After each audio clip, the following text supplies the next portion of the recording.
can go ahead and go back to recording. We've seen a little bit of a drop off in people joining. I think we did. I got it. You got it? Okay. We're recording. I don't know why I paused there. Maybe we both hit it at the same time. It says Oh, okay. recording. Oh, that could be. All right. And then there's something in the chat. Yeah. Good. Okay. Today, here we go. We're going to talk to you about what makes a successful career proposal, whether you're applying this year or maybe in the next year or two, and how to make that decision. If you're applying now, we encourage you to participate in our peer review program, and we'll talk about that and why you should seriously consider participating and all the benefits of that.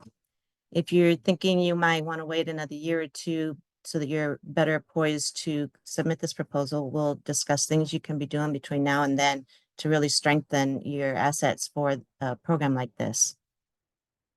We have some statistics to present, and we'll talk about the program's goals and how to structure your proposal. And we'll discuss how to write an education plan. That is a very integral part of this program, because they want to see a highly integrated research and education program. So that reminds us to say, if you don't like teaching, this is not the research funding program for you. There are lots of other places to find funding for a basic research program, and we make no judgments. That's just, some people love to teach, and this is great if you do. It's a very prestigious award. And then finally, we're going to talk to you about our peer review program in more detail and help you decide if you want to participate. And that will take probably no more than 45 minutes, so we should have plenty of time for questions at the end. And career program by the numbers, Jake. Okay, so this graph shows, and this data is a couple of years old. They have not published this specific of data since then, but I think from my understanding is that it holds pretty much true now. So this shows the difference between the success rates for traditional investigator-initiated projects, which are the red bars, versus NSF career projects. So unsurprisingly, the numbers for career proposals are lower. Partly that's because they're generally larger awards, and partly also a lot of those proposals are from first-time proposers, early career assistant professors who don't, necessarily have the all their learned all the grantsmanship that goes into submitting a successful proposal, which is why we're doing this. But it's not much lower. It's not as low as you would think. So they are aware that people are early career. So there's a little bit of grading on a curve. So those success rates look low, but that combines your first submission and any resubmissions. Next slide. So this shows the total number of applications received in each directorate for all proposals versus the number of awarded projects, of career proposals, the number of awarded projects. So the take home here is that career is a pretty small pie piece in terms of the total NSF funding. And a couple of questions we often get are, can I apply for a career if I already have NSF funding? Yes, absolutely. In fact, they can be a big advantage because you'll have done all of it once. You'll sort of know the ropes, and you've sort of already proven that you can be a PI on an NSF proposal with some degree of success. So you don't even have to apply for a career first thing. It doesn't have to be your first NSF proposal. And like Becky was saying, not everyone applies for a career. It is a very specific thing. You do have to have a integrated education plan, and it's pretty easy to see when someone's education plan is half-hearted, and you don't really want to be doing something for 5 years if your heart isn't completely in it. So developing that education plan is an important component of the proposal, and it should also be something that you are really excited about and really want to do and can see yourself spending a great deal of time on over 5 years. And this shows the funding rate for investigators who are previously funded or not. So unsurprisingly, it is funded PIs are more likely to get a career award than new PIs. And again, that's partly a function of, for some people, the career is their very first proposal they submit. It's perfectly legitimate to get another type of proposal, a smaller proposal even, and learn the ropes and get your foot in the door that way. So you really don't have to apply for a career proposal, a career immediately. Gaining funding, other types of funding, being co-PIs on other people's NSF proposals, gathering that preliminary data, possibly getting a stronger publication record in your field can really increase your chances of success when you do decide to go forward. Okay, the program goals that NSF has set for this program, this is basically NSF's return on investment, what they hope to get out of it. So as with any solicitation, what you want to keep in mind is what the sponsor wants to get on their return on investment. And so you can think of it as a Venn diagram, as Jake often uses the metaphor. You got your bubble over here is your career goals, your objectives for the long term. And then the other bubble is the sponsor's goals, what they want to see come out of it. And you want to look at where those overlap and write your proposal to that area. So what NSF is attempting to do with this program is to develop lifetime leaders. And that's why the saying goes that in the NSF career program, the PI is the product as well as the producer. So it's not your normal standalone 5-year long research program that's almost standalone. You want to represent a foundation for your long-term research career goals, and as well as your mentoring skills and leadership. So this is why this is a little bit different than other proposals. So you are something that the program is going to produce, your career is, as well as your research output, and you're going to show that this is going to help you become a leader in both research and education and outreach.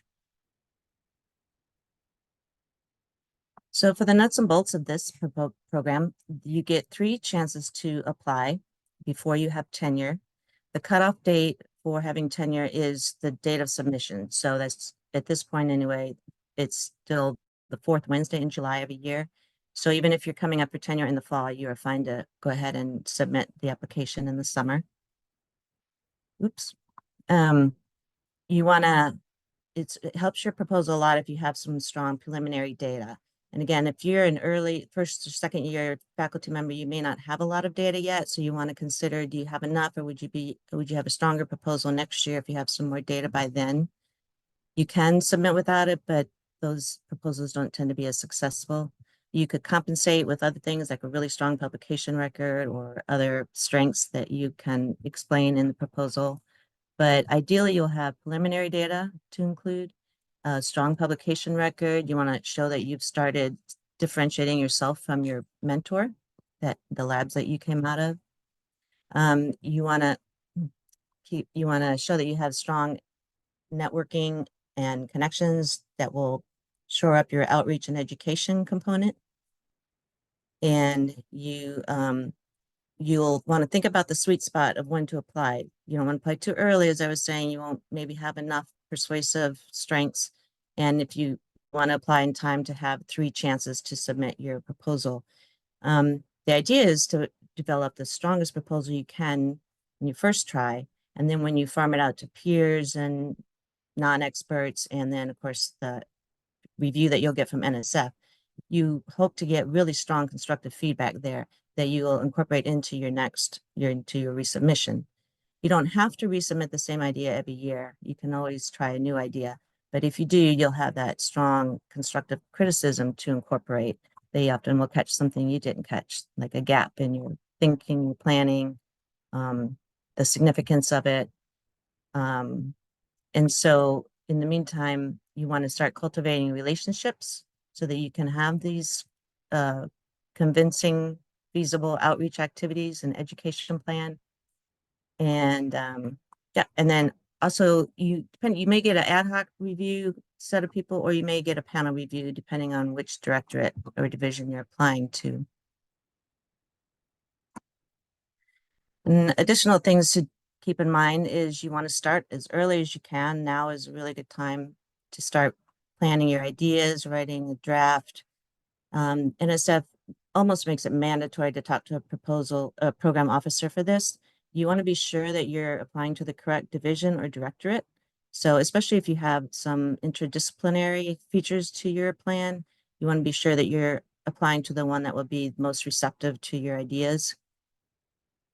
The program officer can discuss with you whether you have a good balance between your research and your educational activities. They can be a really good connection to have going forward throughout your career, because if you're going to probably be applying to the same directorate most of the time, then that's a great relationship to have, to just always keep in touch and see if you're on the right track. You can ask if they will review like one-page description of your plans, and they often give some really valuable feedback. You may have to be a little persistent, send an email and ask if you can have a talk or a Zoom, but they can be very valuable in developing your ideas and writing your proposal.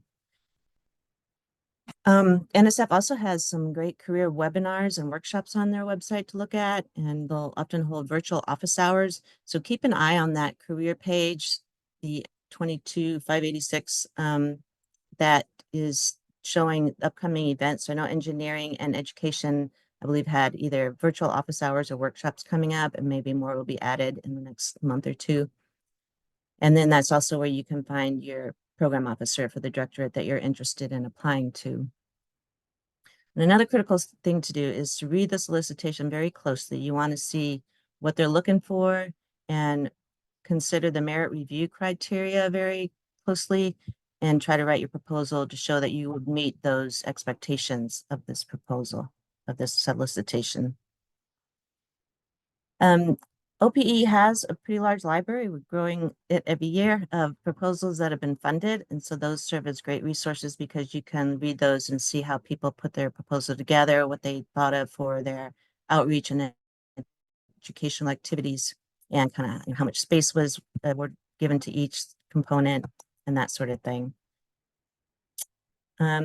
Another wise thing to do is try to get some colleagues or even friends and family to read a draft of your proposal, and they can give you some feedback on how clearly it's written.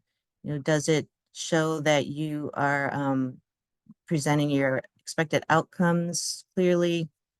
They can give you a lot of feedback that someone in your field may not. They are also too close to it, so you can get better feedback from somebody who's not in your field. And then of course scientific feedback, if you can get that too from people in your field. We will discuss the timeline of the program in just a few slides, but to continue with the steps to success, you want to be very specific when you write the proposal about how your outreach and educational plans will be integrated into your research program, and want to show that you've thought through your expected outcomes and how you think you can have an impact on society with this work. You want to have a plan for evaluating your progress and success. Show that you have allocated some protected time for yourself to be able to carry out this project. And be as specific as possible when you describe your methodologies and your activities. And then when you get to the budget, just make sure that it is logical and reasonable, and that everything has been budgeted for appropriately. It's not set in stone. If you get the award, it will be negotiated at that time, but you want to be sure that you're showing that you understand what kind of budget would be required for these activities in this research program.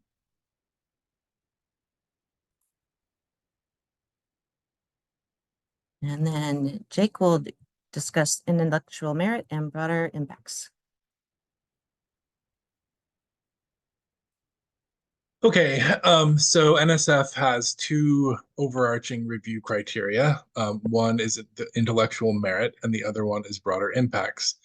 And so the advancing knowledge is generally the intellectual merit, and broader impacts is the overall benefit to society.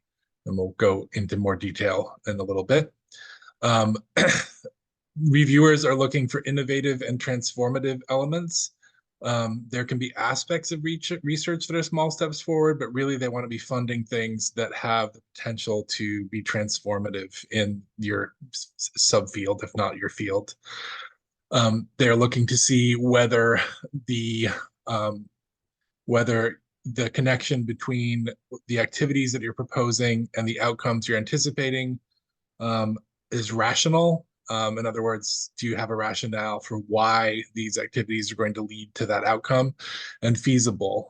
So can you do this in the amount of time that you have allotted to do it? Can you do it in 5 years? Is it too big or too small for a 5-year grant that could range from 500,000 to $1.2 million?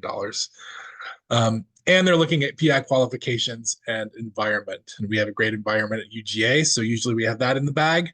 PI qualifications, are expressed in the proposal and also in your bio sketch. So spend some time and pay some attention to that ancillary document. Okay, so intellectual merit simply is why researchers in your field should care. And they care because you're demonstrating that your research has the potential to advance knowledge. And that's pretty simple. So you used to have a separate section labeled intellectual merit in the project description, and they've done away with that requirement. But you should address intellectual merit and use those words somewhere in the proposal and have a clear statement of why researchers should care, what this is going to produce, how this is going to advance the field. And this much larger slide is about broader impacts, why everyone else should care. So in your broader impacts, you do have to have a separate broader impact statement. And you need to demonstrate the potential to benefit society and contribute to the achievement of specific desired societal outcomes. And this is where you can get creative. My favorite way to do this is to go to the link at the bottom of this page, which has all the different sort of types of broader impacts that they want to see in proposals, and just sort of go through them and think about your proposal in that context and start to develop some ideas about where your proposal could be contributing, and then how to make that argument that what you're describing is going to make those contributions. So it's a lot of different things. Increased economic competitiveness, public scientific literacy, national security, even partnerships between the academy and industry, if your work is in that sort of sphere. NSF is really interested in maintaining and increasing a globally competitive workforce in STEM. So if there are workforce development aspects to your work, potentially, those are great broader impacts. Increased participation of women and underrepresented minority groups is a important goal of NSF. If your work works well in high school or earlier curricula, improved K-12 education and teacher development are also things that NSF supports. They like a lot of stuff. And improved undergraduate education. And that's the kind of gimme for this, because of course you're all educating undergraduates. But thinking about all the other ones will help to differentiate your proposal. So again, that's a great link. There's a whole bunch of information on each one of these things, and it's really a good place to get started, so you're not sort of staring at a blank page and thinking, what are my broader impacts?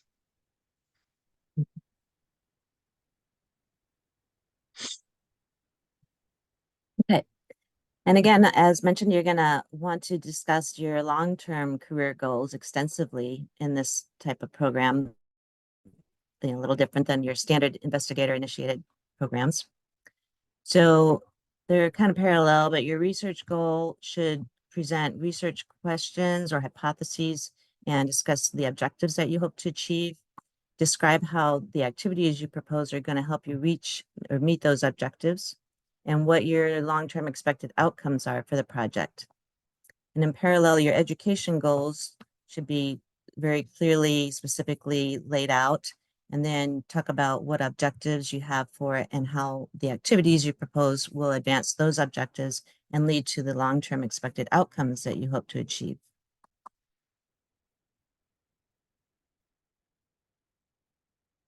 So for the structure of your project description, you want to include these 10 things. They don't have to be in this order, but this is kind of a standard order. you're going to want to set up your project and help the reviewers understand what they need to know to understand what you're proposing and why it has significance and why you think it will work. You want to introduce yourself and talk about your long-term career goals and your strengths and how the way you organize this project is going to help advance your career so that you will be a lifetime leader in research and education. So include the preliminary data if you have it, and that is the more you have, the better. And you want to show that it's a strong foundation for moving forward and why it led you to ask the next questions and so on. You want to explain the research plan, everything in detail, how it's going to move your field forward. And then the education plan, we have a few slides on that coming up. And the dissemination plan, NSF is really big on disseminating a little bit. They like to see various versions of dissemination. So not just publications, as Jake said earlier, but different ways you can reach target audiences and share your science and your educational goals and successes with the broader public. Project timeline can be very useful. It doesn't have to be an elaborate table or figure. If the steps for your education and your research are very intertwined and must go in a certain sequence, it can be very helpful to reviewers to have a nice, clear timeline set up for it. But if it's very obvious, you can kind of speak about it in the narrative, but it never hurts to have that extra figure that makes it very clear if you can fit that in there. Oops, I keep clicking the wrong spot. And then the last two are required elements, and they require their own headline in the page, at least Broader Impacts does. You must discuss your prior NSF support and what was accomplished through that project. If you don't have it, you still need to include this and say that you don't have prior NSF funding. And then Broader Impacts, this is sort of a summary of your anticipated impacts societally. So it's a little different than your education plan. You might want to spend about 3 to 4 pages on your education plan. And then Broader Impacts is a good way to kind of round out, close up the proposal and explain what your broader vision is for the project and how it'll advance the field and make an impact on all those things that Jake talked about, national security or whatever your specialty and your niche is, and make that strong argument there. Okay, for an education plan, again, the best advice is that NSF page. You'll get a lot of ideas there. You can read funded proposals and see the different approaches that people have taken. And we're going to give a couple examples in a minute. Describe your planned outreach and educational activities. Discuss your partners and indicate their degree of commitment. If you have people that need to be involved in your educational activities, you're not allowed to have a co-PI because this, again, you are the product, you are the thing being developed, your career, but you can have collaborators and they can write you a letter of collaboration. So share the section of your proposal with them that describes what they're going to do and make sure that they're willing to write a standard letter of commitment. For NSF, it's a very prescribed format. It's very short, just saying that if funded, they will do what the project description describes them as doing. Share your rationale for what you're doing, what you hope to do, what you hope to achieve, and who your target audience will be, and the relevance to to the research that each activity will bring, and how they all fit together, of course. You want to have sufficient detail to persuade the reviewers that you are the person to do this project and why. And another thing you can consider is NSF has these supplemental programs, research experiences for undergraduates, RU, and research experiences for teachers, RET. You can plan for those up front and incorporate them into your budget as a supplemental, or you can always come back later if you get awarded and request those supplements. So you can discuss them. They shouldn't be your only outreach and educational plan in whole because that you may not get that supplemental funding. So, but they can be a really nice kind of icing on the cake idea for your outreach section. And then a big thing to be aware of is don't overcommit. A lot of proposals are rejected because it was just an unfeasible workload for the PI. And so you want to be sure that everything you propose to do is logical and reasonable within the 5-year time frame.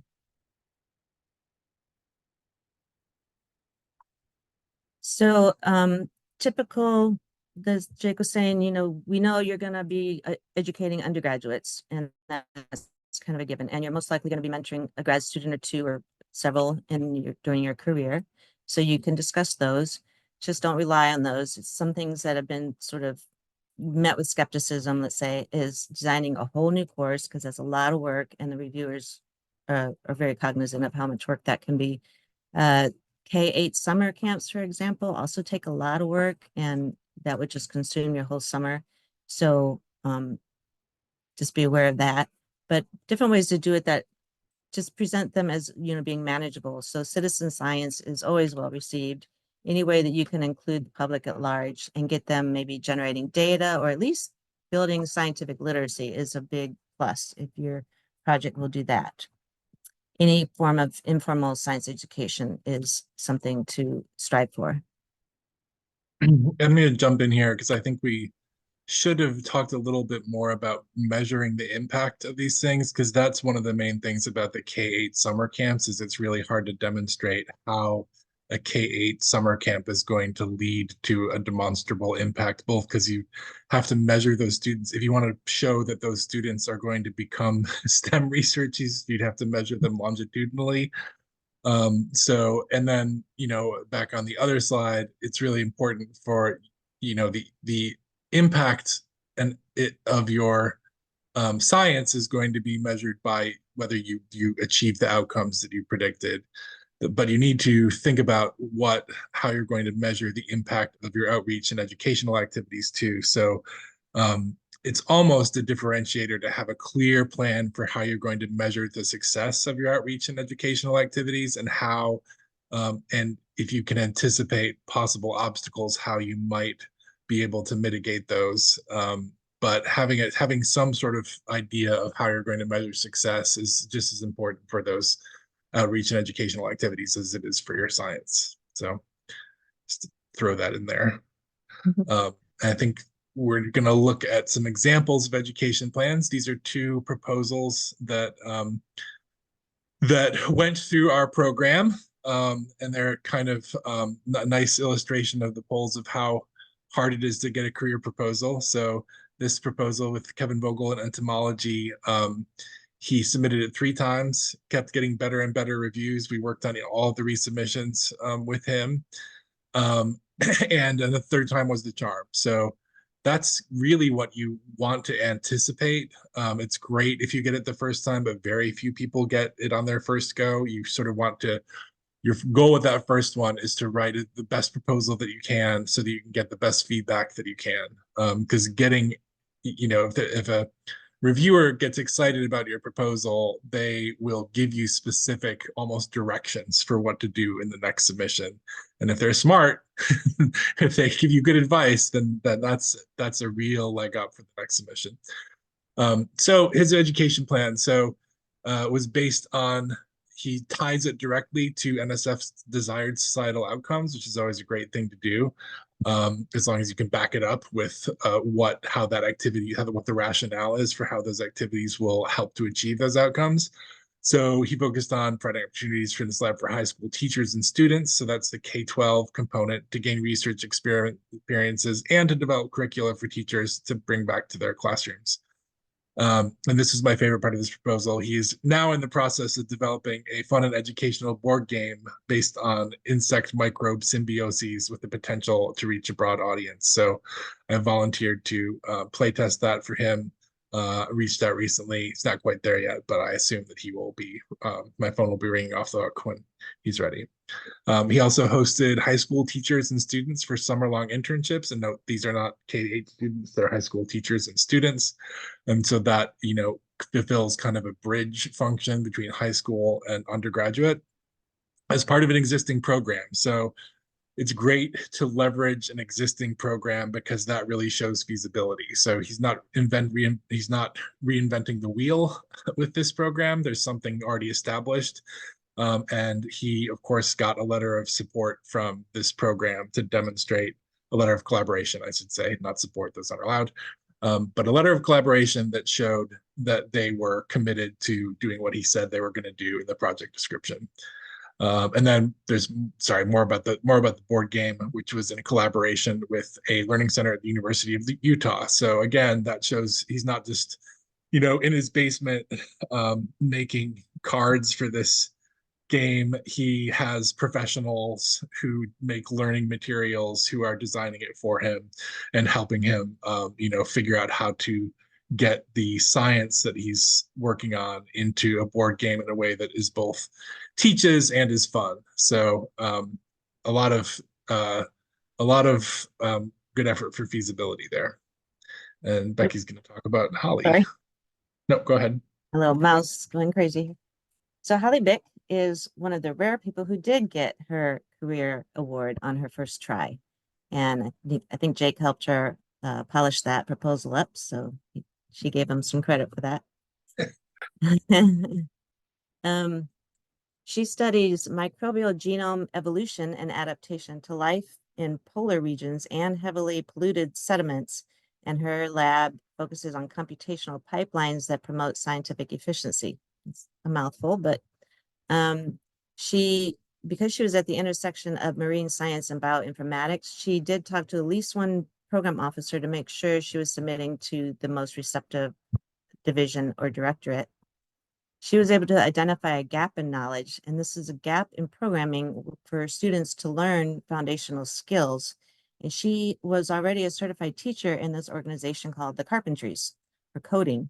And so again, this demonstrated that she was already on the ball, already had this momentum, and she incorporated that into her proposal.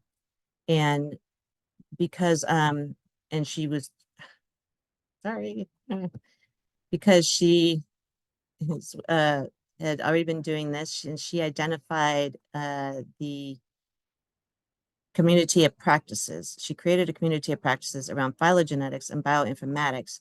And as she's teaching students to teach coding, she's showing that she's giving them these soft skills, because we know that when you teach something, you learn it even better than being the learner.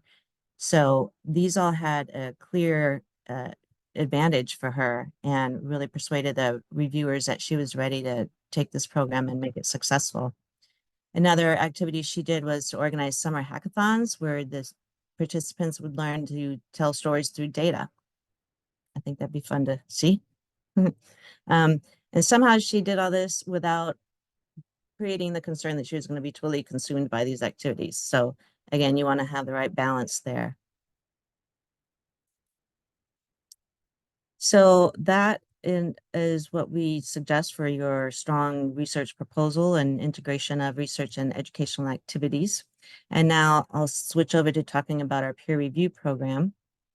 What we're going to do for participants is put you in a group of 3 or 4, depending on how the numbers shake out. You'll read 2 colleagues' proposals, and then you will receive feedback from 2 of these colleagues.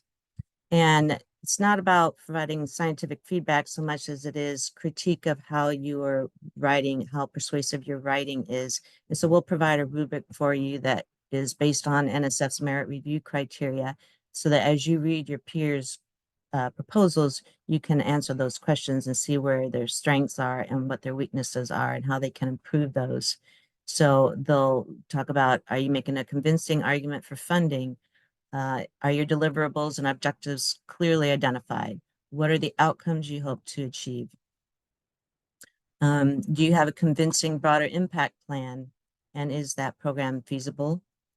Is it conveying a degree of innovation and novelty that NSF cherishes so deeply? And you can have non-expert colleagues read these and give you that kind of feedback. So 2 colleagues who are in the same point in their careers can also give you that type of feedback. Then after you revise based on this feedback, you can send that revised draft to our office, and we will give you the editing and feedback that we have to offer. We have expertise in career proposals, and we'll ask questions if we feel it's not very clear enough in certain areas, and evaluate the strength of your proposal so that you have the best chance of success. Our standard policy is to help anyone with the resubmission. It really helps us help you because there's already a complete proposal done. and you have the feedback, and we can help you interpret the feedback and strategize for how to incorporate it into your revised proposal. So that's our standard policy. We wish we had the capacity to help every single PI writing their own investigator initiated proposals, but office is pretty small. So that's one of the benefits of joining this program, is that you will, even though you're a first time applicant, we will help you edit and provide feedback on that proposal. We will also help you determine who your sponsored programs contact is, and help negotiate and coordinate activities with sponsored programs to get your proposal submitted. Reasons you should participate is we will at least try to hold you to a timeline, so there's accountability that comes with it. There's a date set. We're going to show you the timeline next. There'll be a date when you and your peers and your peer group will exchange your drafts, and then you're going to have about a week to read and exchange feedback, and then you will revise that. And you will, in this process, learn to think like a reviewer. You can analyze the successes and failures by critiquing your colleagues' proposals. And we mentioned that library of successful proposals, that you'll have access to that as well. And the other advantage, as I was saying, is that as a first-time proposer, you will be able to get our assistance on this proposal with feedback and editing services. And the deadline, or the timeline we were proposing here, is info sessions are this week, obviously. 4 weeks from Friday, if you could let us know for sure that you want to participate, then we'll have our roster that week and we will assign you to your peer group. And then the deadline to share your draft with your peers is June 10th. Then you will get feedback to your peers and receive feedback from the peers a week later. And then if you would get that revised draft to our office on June 24th, we will turn those around by July 8th. And then the internal deadline is July 18th, and the NSF deadline is July 24th. So the earlier you can submit it, the better off you'll be if there are any errors or any issues that are causing trouble with the uploading. So it's always wise to submit it as soon as you can. In those times when you have your draft out for review by someone else, you can work on your ancillary documents, and that avoids the panic of last minute scrambling to get those organized. That's your biosketch, your facilities documents, that kind of thing, collaborators and other affiliations, and so on. So if you're not applying this year and you decided that you need another year or two to be sure you have all your ducks in a row and have the strongest possible proposal, the things you want to be trying to do now is volunteer to be a reviewer. And this really gives you some insight for how the system works and what makes a proposal compelling. You can be in touch with your program officer and see if they will give you feedback on your plan. You can share your biosketch with them and maybe a one-pager about your expertise and your areas of interest. You can be building those relationships for however you want to be reaching out to the community, whether it's with the local school system or communities that correspond to your area of interest. You want to be building those relationships over the next year or two while you do a long-term preparation for this proposal. One thing I meant to mention earlier, the College of Education is happy to help you connect with our local school system, and they can help you develop those partnerships. The school systems, they're pretty overburdened with a lot of things they have to accomplish with few resources. So they have to have a curriculum that meets the state standards, for instance. So if you have ideas, you'll need to work with them and see if you can make that fit in their curriculum if it doesn't already, or how you might be able to make it fit better, and see what interest you can find in the school system among those teachers that way. As we mentioned, a great publication record is really important. Getting preliminary data is really important. So that gives you a little bit more time to develop those aspects of your proposal. This is also an opportunity to pilot some activities and see how they work and what doesn't work and what you can do to make them better. And that you just learn by doing and getting out there and reaching out to your target audiences. You can also apply for smaller grants, because then anytime you have achieved an award, that shows that you're capable of running a project and you know what all the ins and outs are of getting awarded, reporting on your progress, and all that goes with that. And that can be from NSF, but it can also be from other, even private foundations, or, lots of opportunities out there, which we have other webinars on, which are actually on the Research Insights page if you want to look for those, or contact us and we'll point you in the right direction. And finally, another great opportunity you can look for is to be a co-PI on another project. So presumably a faculty member who's got more experience applying and running research programs. And if you can join in on that, that is really going to demonstrate your capabilities. And if you're able to help write that grant, that will also strengthen your skills in proposing research and educational activities even more. And finally, this is our slide of resources. As I said, go to that career program page and look for the page where they show you the upcoming events, but also read how to write the proposal very closely, review the merit review criteria very closely, and see how your objectives align with those and how to write to that to show that they will meet those objectives of NSF. And our website for the Office for Proposal Enhancement has a lot of resources you can look at. We've got checklists, templates, boilerplate language for some of the facilities, which we suggest you sort of edit those a little bit to make sure that shows exactly how you would incorporate those resources into your project. And then finally, Sponsored Programs Administration is going to be your connection to getting this submitted to NSF. So find out early who is your grants contact person there. Your individual department or unit may have a grants coordinator that you'll work with first, and then ultimately, most likely, they will be also working with someone in SPA, as we call it, the Office for Sponsored Programs Administration. Sponsored Projects Administration. Or your DLSA, if you have someone in your unit who has designated limited signature authority, they might be the one who actually submits. So they would be your one-stop shop for any of those logistical questions about submission or compliance.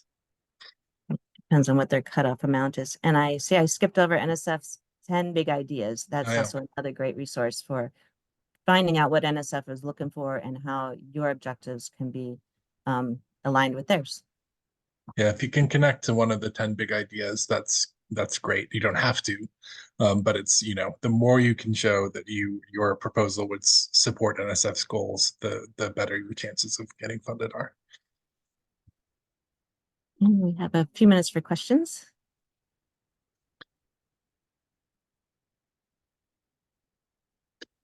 I answered a question about if you're working through OIBR, can you work with us? And the answer is yes. Our services don't overlap that much in this area, so perfectly legit. Engineering is also having a pretty intensive career writing workshop as well. But if you want more feedback, you're welcome. There's no issue there with any redundancy between what they're doing and what we're offering. So if you want just as much help and as many readers as you can possibly get, go for it. I have a question. Yes. Well, first and foremost, thank you for hosting this and for providing all this information.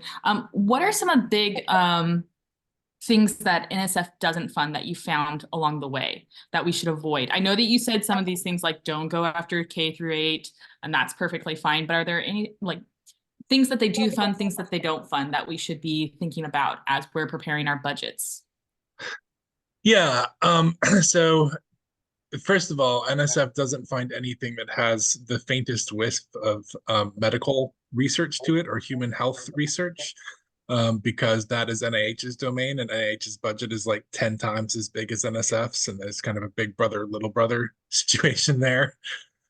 So you have to be very careful, even if you're doing like biomedical engineering or something like that, to couch it in terms of like material science or developing a process in basic fundamental research. So they don't fund anything clinical either. In terms of things that go in budgets, the most important thing is to just make sure that all of your activities are accounted for in the budget. Reviewers like to find things that you claim you're doing, but you don't actually have the budget to do it. That's something that they pick on. But large budget items, you're unlikely to have a subaward in this. You are not, the NSF does not like to fund large equipment purchases through normal grant programs. So if you do need a large equipment purchase, there are other avenues to get that going. Can anyone think of anything else? About courses? Building a No. course release or? Well, no, of course, you don't really have to think about it in terms of course release from NSF's perspective. They don't care if you're getting a course release or not, but I mean, funding for it. So like right. So putting you it can into your budget. Yeah, you can request up to 2 months of salary Uh-huh. with no additional justification. And the course release part of it is on UGA's end. So that's something you negotiate with your department to make sure that you can actually get that course release. Because you presumably also have research time that come out of. If it's especially intensive, you can ask for more than 2 months. You just have to justify why you need that amount of time.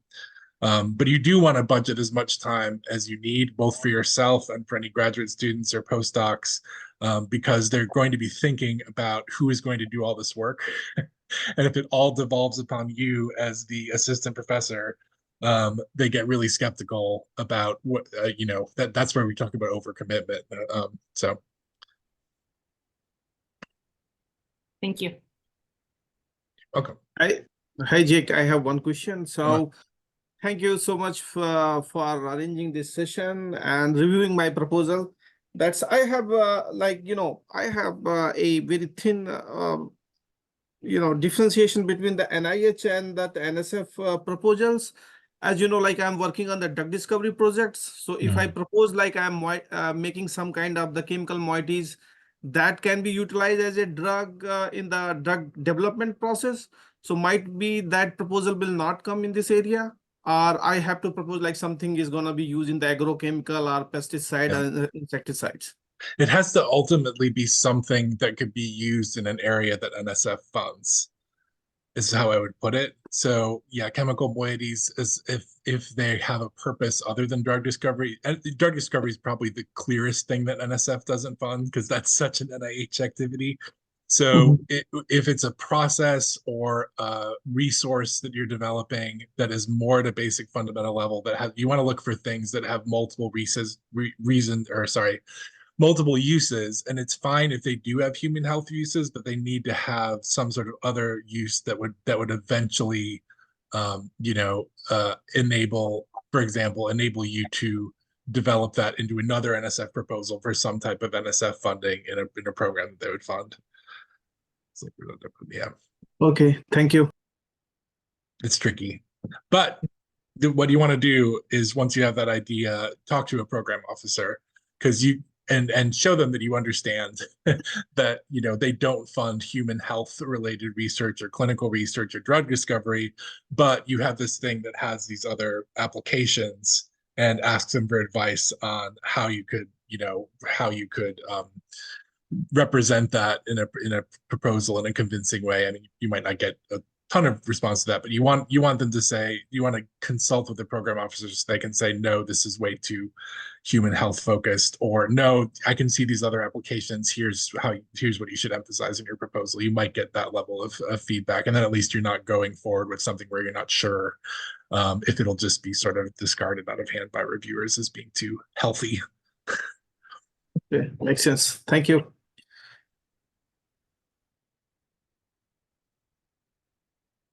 I have a question. I was curious about projects that tend to be more like interdisciplinary or like collaborative in nature when you're, expected to be the sole PI on the project. How do you work with other researchers or other people that can maybe help move forward your project?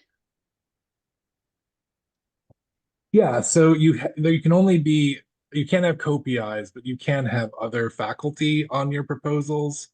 What you want to make sure of is that it's clear that they are serving a specific supporting function and not doing a huge amount of the work. Like, it can't really be a one-to-one collaboration.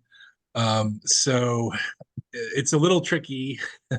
It's something, again, talk to the program officer about it to see what you can get away with. If it's something that's fully interdisciplinary and needs equal contributions from people in other disciplines, then career is probably not the mechanism for it, because career is going to be focused on development of a single PI.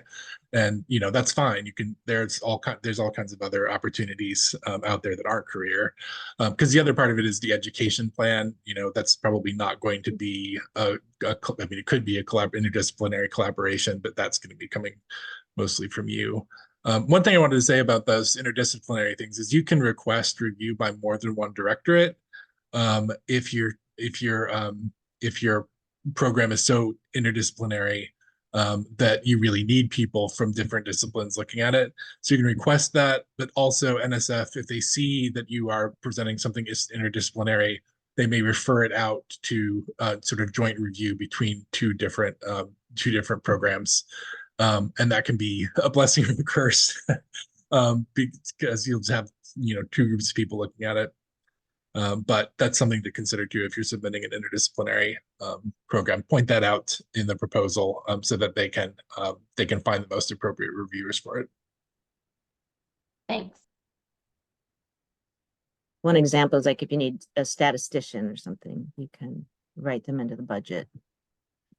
Yeah, that'd be an example of so a faculty member who's clearly in a supporting role with a defined sort of scope of work within the proposal. That's legit.